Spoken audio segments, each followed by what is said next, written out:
Good to see you guys. It's been a great year for me. I was urinated on this summer. I was urinated on. I live overseas. I live in France, and I live along the Mediterranean. Most mornings, I'd like to start the day, jump in the Med, have a swim. And if you've ever traveled there, you would know there's jellyfish in the Mediterranean. So my biggest fear in life was being stung by one. This summer, it came true. And we all know the cure for a jellyfish sting is urine. So you're hoping it happens on a portion of your body that you can take care of that, yourself. I do not know why I did that motion just right now. I have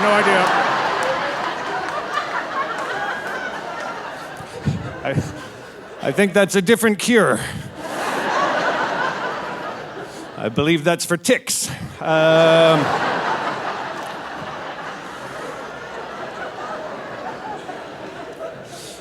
But I was swimming, and unfortunately, I was stung right here by a jellyfish, and I didn't have the dexterity or cock length to...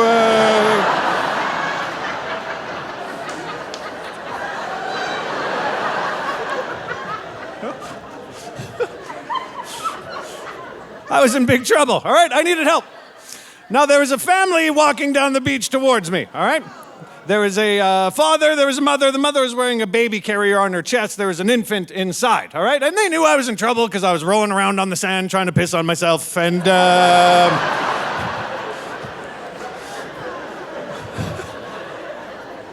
they sort of hurried towards me, and they were like, "C'est problème, problème." Now, I speak French, but I still work on it every day. I take lessons, and jellyfish sting has not come across my desk yet, okay? So with my limited knowledge, I tried to fumble my way through it. I was like, oui, grand problème, poisson, confrenture,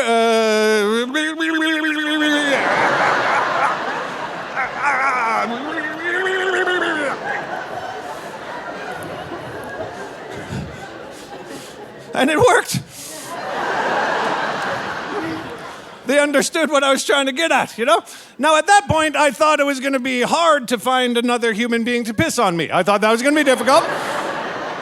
But right away, the French man was like, "Well, let's get this fucking party started. Here we go."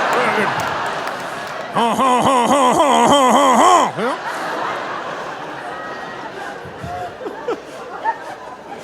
It was too quick, you know? I wasn't emotionally prepared for it, you know? So I started slapping at his crotch. I was like, you know? Because there's 3 humans standing in front of me. The dad piss is the last piss that I want in that equation. Do you know what I mean? So I said, femme, wife, you know? Wife, you know? He was like, say, ma femme, you know? I was like, let's do the baby then. Give me that baby, you know? We'll hang it over the wound and squeeze it like a lemon. You know, we'll get that baby juice out of there.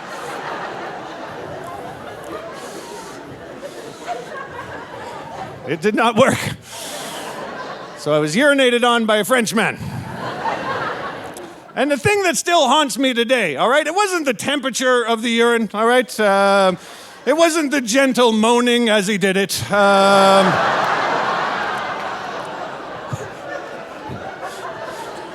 It's the color, Kelowna. That's what sticks with me, okay? It was like kidney failure Guinness.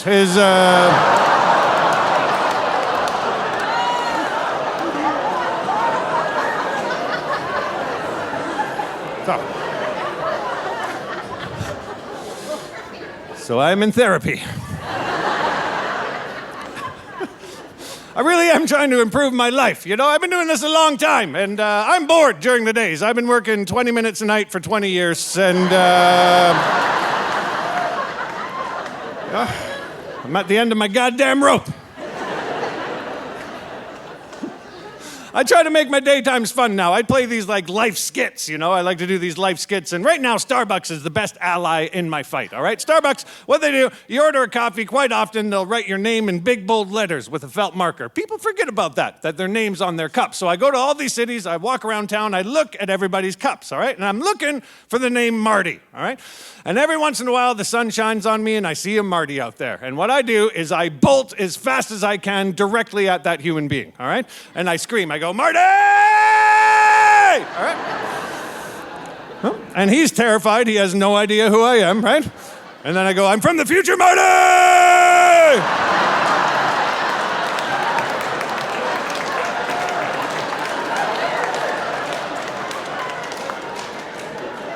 There's a problem with your kids, Marty!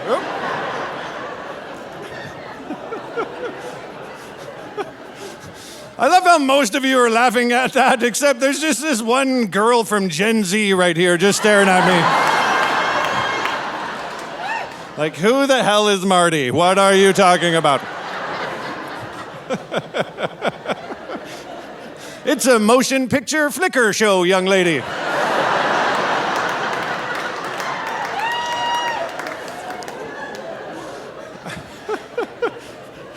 There's a few young people here tonight. That's actually my biggest fear in life is losing connection with your generation, all right? I never want to lose connection with the younger generation. So I want to be cool, you know? I want to be rad, you know?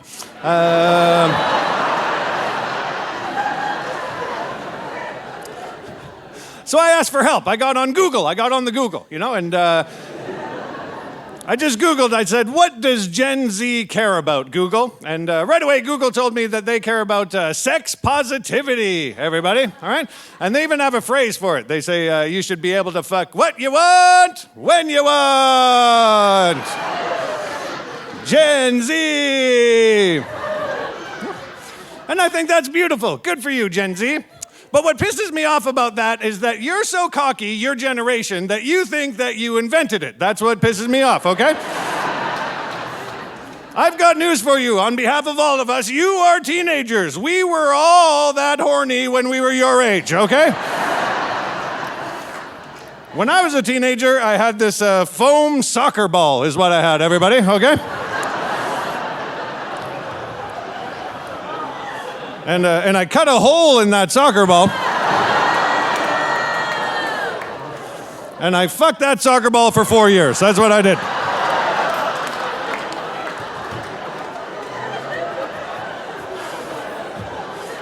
I fucked what I wanted when I wanted.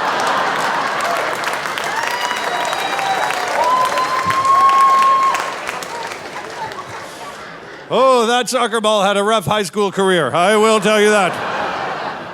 I even had a nickname for it. It was called Messi.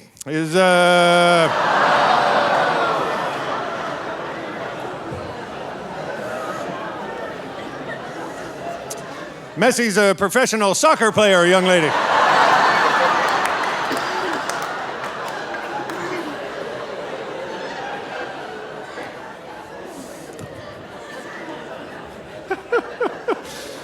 When I graduated, you could have gone 5-pin bowling with that thing. I'll tell you that.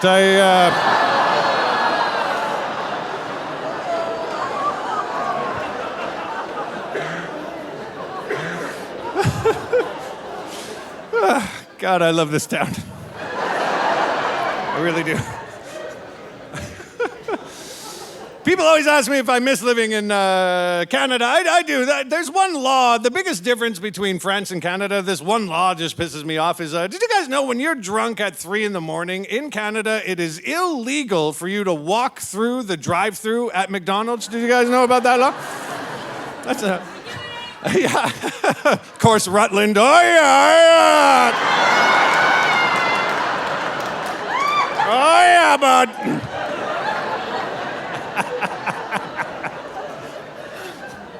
That's insane. I remember the exact night I found that out. I was downtown Vancouver, it was a long time ago, and I was planning on drinking, so I was hanging out with my buddy Quasey. I brought my car downtown. Quasey, he doesn't drink, all right? He's sober. So the plan was go out, have some drinks, and then during this, he bet me $100 that I couldn't eat 60 McNuggets in 60 minutes, okay? And I took the bet. I said, let's go to my car, we'll hit the drive-thru. We sat in my car, and that's when I realized, bless him, Kwesi, he can't drive manual transmission, okay? Can't do it. So I said, don't be embarrassed, we'll walk through the drive-thru. It'll be fine. So we walked up to the little ordering box, which I think is the most interesting job for a teenager in Canada. The 3 a.m. shift behind that speaker, you get to meet every Canadian at their not finest hour, you know what I mean? We're not classy when we're there, and I'm no different than you guys. I walked up and I was like, hey, McDonald's, man! 60 McNugget, 60! And right away he was like, I'm sorry, sir, you're not in an automobile. I can't serve you tonight, So I lied to him. I'm like, I am in an automobile. I actually am.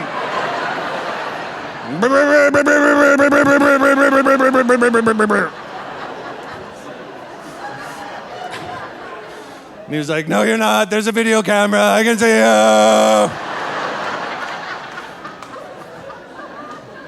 So I said, you haven't heard the last of me, McDonald's, man, right? We went back to my car. I came up with a game plan. I said, Kwesi, get in that driver's seat, all right? You can't drive manual transmission, no big deal. You sit there and I'll do the sticking from the passenger seat, okay? You do the steering and the gassing, all right? We'll get these bloody McNuggets, Completely forgetting that this is actually not the difficult part of manual transmission, everybody, all right? It's actually the gas and the clutch that's the problem, This part is easy. In fact, if you get lost, there is a map directly on top of it that you can follow.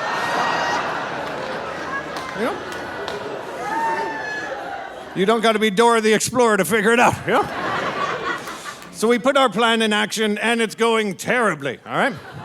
Kwesi stalls the car like 17 times on the way up to but we limp it in there. We make it back, all right? And I go, guess who's back, motherfucker? 60 McNugget, 60!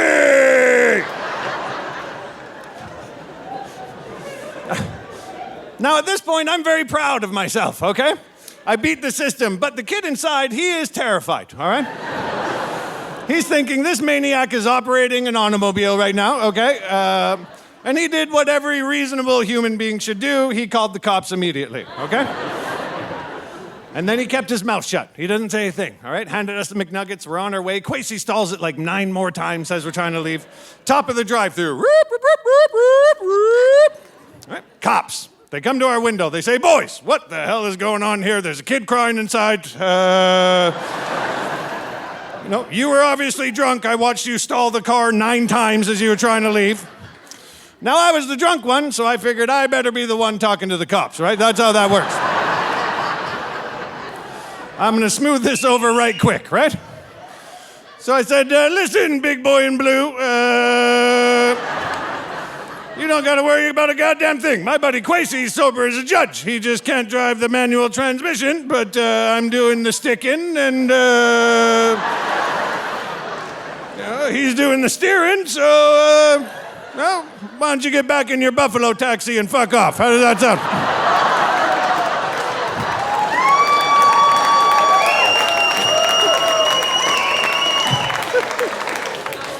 Have you ever seen a cop's eye twitch before? Have you ever seen that? He was so angry. He's like, you're ready, But then he had to have an honest moment with himself, all right? He's like, you guys are morons. You're idiots, but I'm not sure if you're in trouble or not. Because I don't know if what you're doing is illegal, to be honest with you. You're the only 2 idiots that have tried this in my 20 years of policing. I'm going to go talk to my supervisor, all right? Anyway, I got half a DUI, and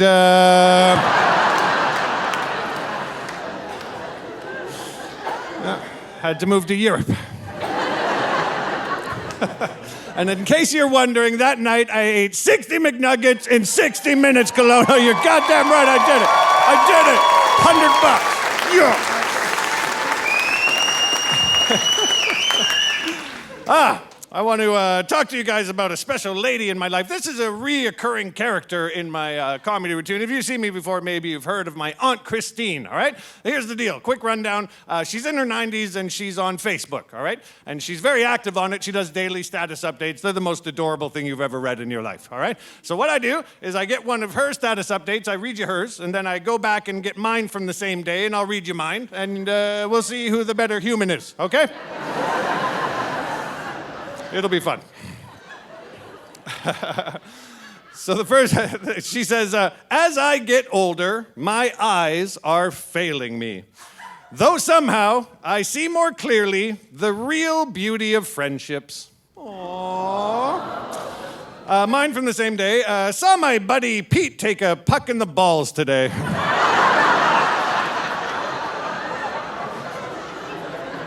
Still hilarious at 40.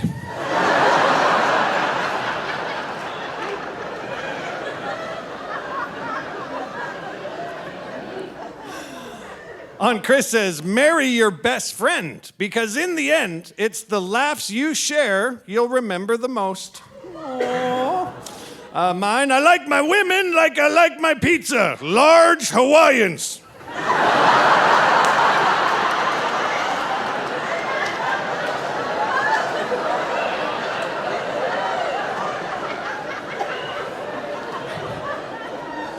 It's true. Aunt Chris says, the only thing stronger than my new titanium hip is my faith that Jesus will help me heal quickly. Mine, a hurricane in Canada, we already have winter. Pick a fucking lane, Jesus!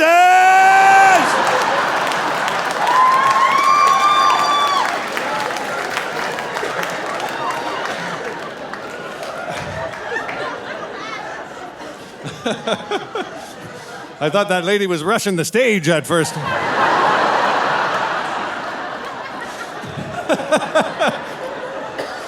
I thought you were upset at my Jesus joke. You're like,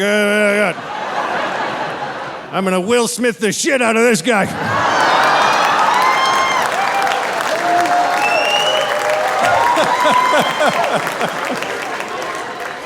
She's wearing a mask undetected. Oh. I actually model a lot of my life after my aunt. She's still married after 66 years. I just hope me and my wife can, I love my wife. Her relationship with this world is so different than my relationship. A good example, we're in our small village and we're walking and this mom pushing a stroller was coming towards us. And my missus stopped her and was like, hey, can I hold your baby? I love babies, you know? And the mother was like, of course you can, woo! You know? And my missus picked up the baby, put her nose in the baby's belly, and was like, I love the smell of babies. Huh? That's such a different reality than what I live in, all right? Imagine if it was reversed and I was like, hey, can I fucking smell that baby?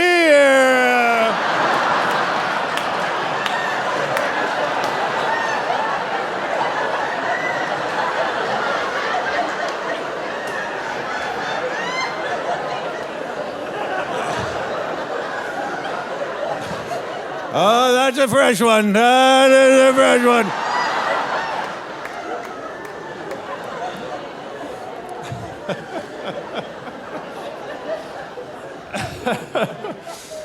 Well, I'm going to do one more skit here. But before I do, I just wanted to give you guys, we had 65 cities to choose from in Canada. We chose here to tape because you guys are always so supportive. This is a huge theater. It's always sold out, and we really appreciate it. Thank you very much, Kelowna. You're the best. Thank you. Thank you, thank you, thank you. On behalf of me, thank you. I love you guys. I got in trouble in Bangkok, Thailand.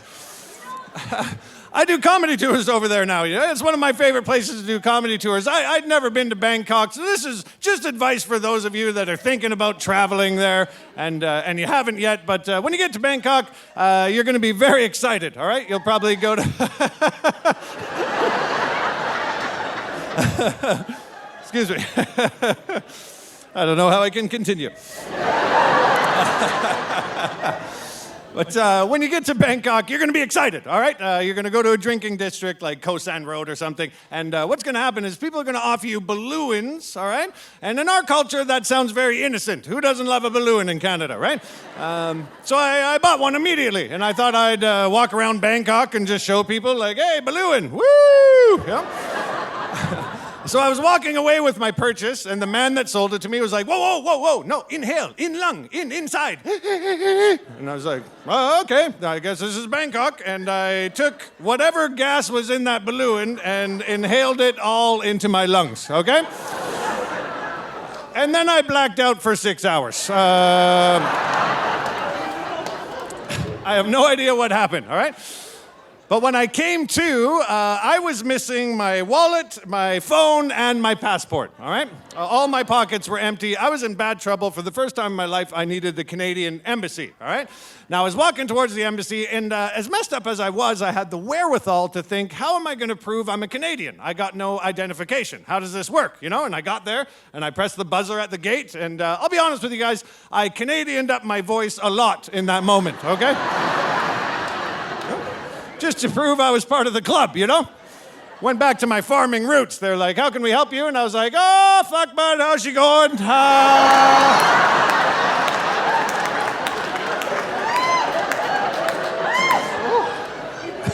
Bit of a brute situation out here, pal. Kind of lost all my shit, and well, I think I need to crash at your house, so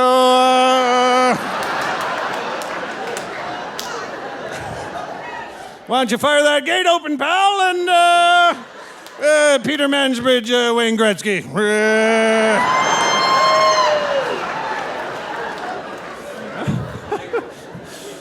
And it worked. They opened the gate. I thought I was in, right? Home free. But then I met the second wizard, everybody, all right? The second wizard was very serious, very stern wizard. He was wearing a business suit, all right? He was, and he asked me, young man, did you take photographs of your identification? That's what you're supposed to do when you travel internationally in case you arrive in a situation you find yourself in tonight. And like you guys, I'm like, no one does that. I did not do that. And he said, okay, well, you need a guarantor from Canada. That takes a long time. We realize you're in trouble tonight. We're going to try to help you out. What we're going to do to prove you're Canadian, we're going to ask you a series of questions similar to what you might find on a citizenship exam, okay?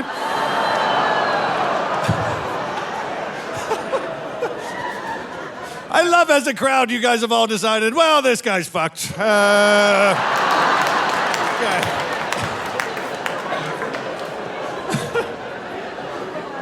I did not react like that, okay? I had drunk confidence, and I am a citizen of this country, okay? I've been to high school. I'm like, I'm gonna breeze through this, right? In fact, I wasn't even taking it seriously. The first question he asked me is like, the province of Alberta, what is its #1 export? And I was like, douchebags!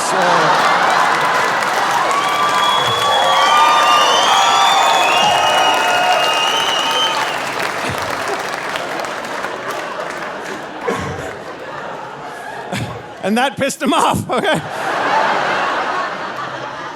He was like, you take this seriously. I'm like, oh yeah, I'm a comedian. I was born in Alberta. Relax, I'm joking around, all right? He said, serious now. And I was like, okay, serious. Then he threw me an easy one. He said, who was Canada's first ever prime minister? Now, I know that information, we all do. That's Sir John A. Macdonald, right? But he just yelled at me. I don't like getting yelled at. I was nervous. I had Alberta on my mind, so I was fumbling through, and I was like, Lanny McDonald!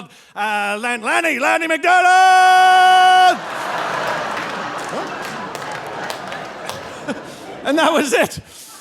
He was like, listen, I believe you're a Canadian, but you are highly intoxicated. You go sober up, you come back in the morning, I'll help you out, all right? I got bounced out of my own embassy, all right?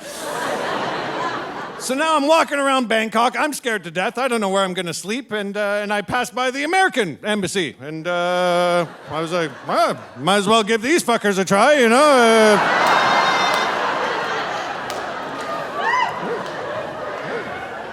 I got the same accent, right? So I buzzed the gate, and they're like, how can we help you? And I was like, I'm an American! Who dat? Who dat? Who dat? Who dat?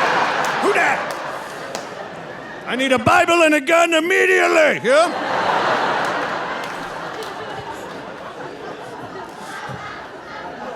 And they're like, oh yeah, if you're an American, answer me this. What is 5 times 2? I was like, 7? And they're like, welcome to America. I love you, Kelowna. Thank you so much. I hope you enjoyed it. We'll see you again. You're the best. Good night, everybody.